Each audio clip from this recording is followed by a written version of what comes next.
क्या कहेंगे इस तमाम तर सूरत हाल में? एक बहुत बड़ी ये खबर है और हमास के लिए बहुत बड़ा नुकसान है। मामला किस तरफ जाते हुए देख रहे हैं आप?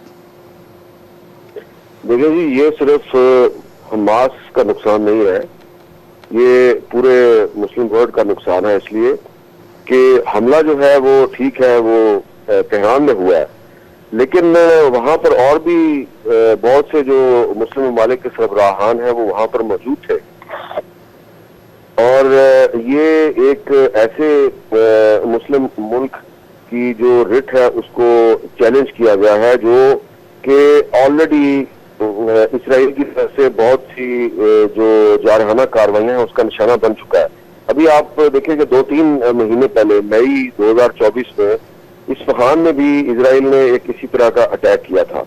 और उससे पहले जो इसराइल है वो तेहरान के अलावा इसराइल की जो इंटेलिजेंस है वो अपने एजेंट्स के जरिए ईरान के मुख्तलिफ इलाकों में इस तरह की कार्रवाइयां कर चुकी है।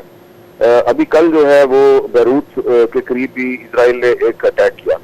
तो ये ऐसा लगता है कि इसराइल जो है वो एक बेलगाम घोड़ा बन चुका है, जिसको ना यूनाइटेड नेशंस की कोई परवाह है, ना इंटरनेशनल कम्युनिटी की कोई परवाह है, और वो जब चाहे जहां पर वो हमला कर देता है। तो ये बतौर एक पाकिस्तानी हमारे लिए भी एक लम्हा फिक्रिया है कि इसराइल जो है इस खिते में इतना उसका जो इंटेलिजेंस नेटवर्क है मजबूत हो चुका है कि वो कहीं पर भी कोई कार्रवाई कर सकता है। तो इससे ये है कि OIC और यूनाइटेड नेशंस दोनों के लिए एक चैलेंज पैदा हो गया है।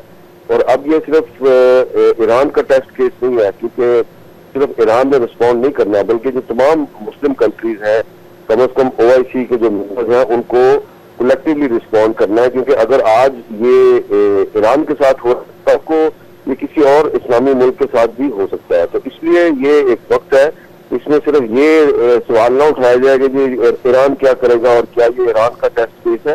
तो तमाम मुस्लिम ममालिक का टेस्ट केस है, और कम से कम वो ये तो कर सकते हैं कि OIC जो है वो अरब लीग के जो मेंबर अरकान हैं उनके जरिए इसराइल के खिलाफ इक्तिसादी पाबंदियां तो लगाई जा सकती हैं। माजी में आपने इक्तिसादी पाबंदियां लगाई, मुस्लिम कंट्रीज जो है माजी में इसराइल के खिलाफ इक्तिसादी पाबंदियां लगाकर एक तजर्बा कर चुके हैं, जिसके बाद इसराइल जो है वो बैकफुट पे चला गया था। तो क्या अब क्यों नहीं हो सकता?